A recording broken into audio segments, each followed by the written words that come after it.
Hey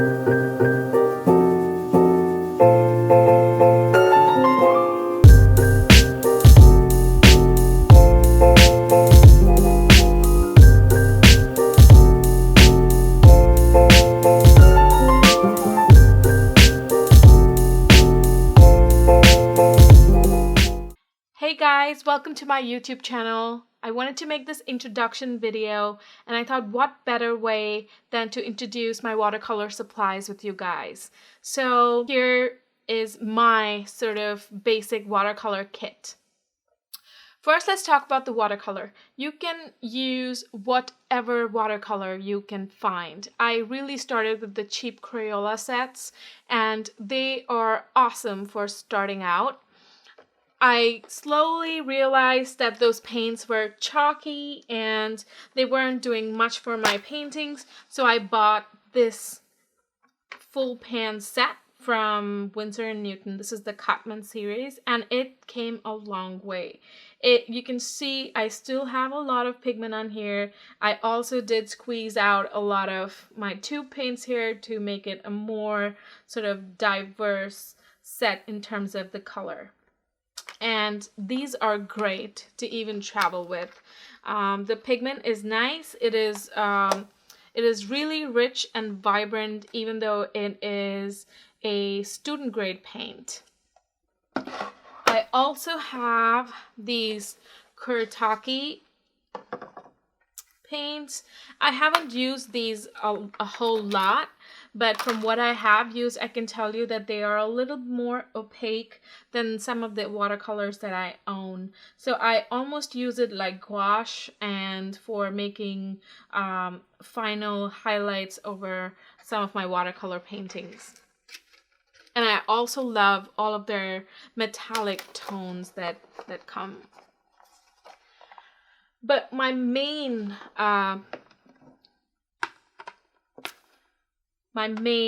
star is right here. What I have created here is a palette, my own palette of pigment that I love using the most. And this is not from one particular brand. These are several different brands like Magello Mission Gold, Winsor & Newton Professional Series, Daniel Smith, and I may also have a couple of Hobains in there.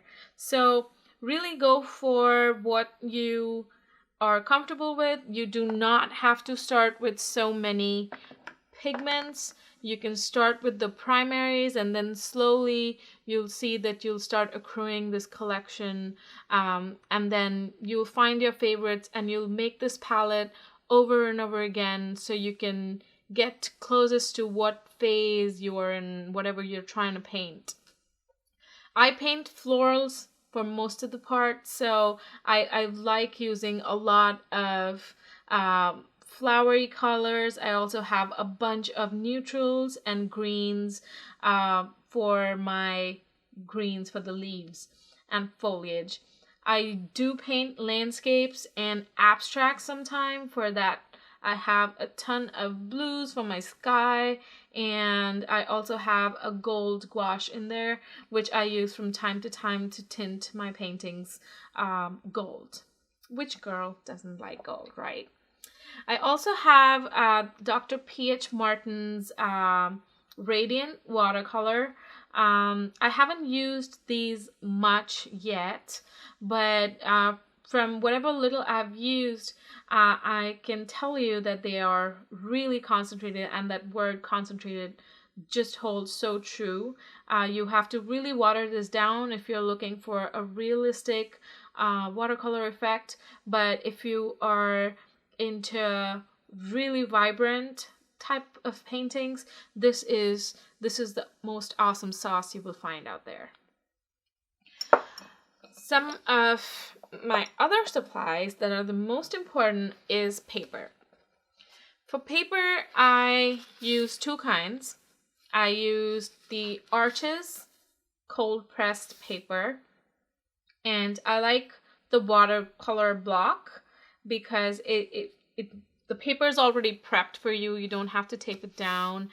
But I do my florals and a whole lot of detailed paintings on large sheets of paper, which I tear down into smaller sizes, so I can do multiple and sort of land on one that I like. I don't know if I'm making sense right now, but that's just how I approach my paintings. I also save all of my scrap pieces of paper so I can test out my paints before I put it on the paper. Sometimes, and most of the times, I use these to create my palette before going into a painting, into a full piece.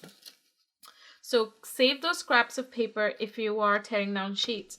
Now, you can also go and buy the Strathmore series or the other Canson series of paper that you will find there. Just make sure it is watercolor paper.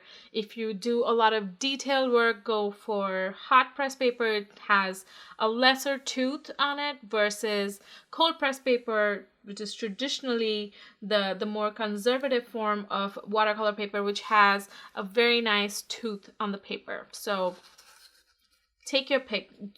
Take what suits your style. Next, let's talk about brushes. If you're starting out, I highly recommend you start out with a few different variety of round tip brushes. These are the most versatile brushes. Make sure they come to a point. It is worth investing in good brushes because they really not just have fine hair that, these are synthetic, so they sort of mimic squirrel hair or animal hair brushes. But the quality that you're looking for is in a good brush. It should come to a point. It should release the water and pigment consistently on your paper. And it is basically going to be your friend for a long time. Some other supplies that you will need is a paper towel to just clean your brushes off, sometimes create texture with this, and we will talk about that. Painter's tape to tape down your loose sheets of paper. A bone folder or a palette knife or a butter knife, something to separate your sheets from the block if you're using a watercolor block. You can also use some other media like masking fluids or the Pebeo drawing gum to mask out your highlighted areas in your painting. I also use several jars of water, which is important. Obviously, I use one for warm, one for cool colors, so I don't muddy up my colors a lot. I do end up mixing them up and mudding it, but I change it up. Now, and I also use a spray bottle to mist my paint so it's ready to go and the pigment's activated as and when I need it. Yeah, so that's the basic watercolor kit right there. Give me a thumbs up if you like this video and if you want more videos of me talking to you, or if you just like my time-lapse videos, I love to do those as well. And leave me your comments below and tell me what you think about these supplies. What are your favorite supplies and what kind of videos would you like me to make?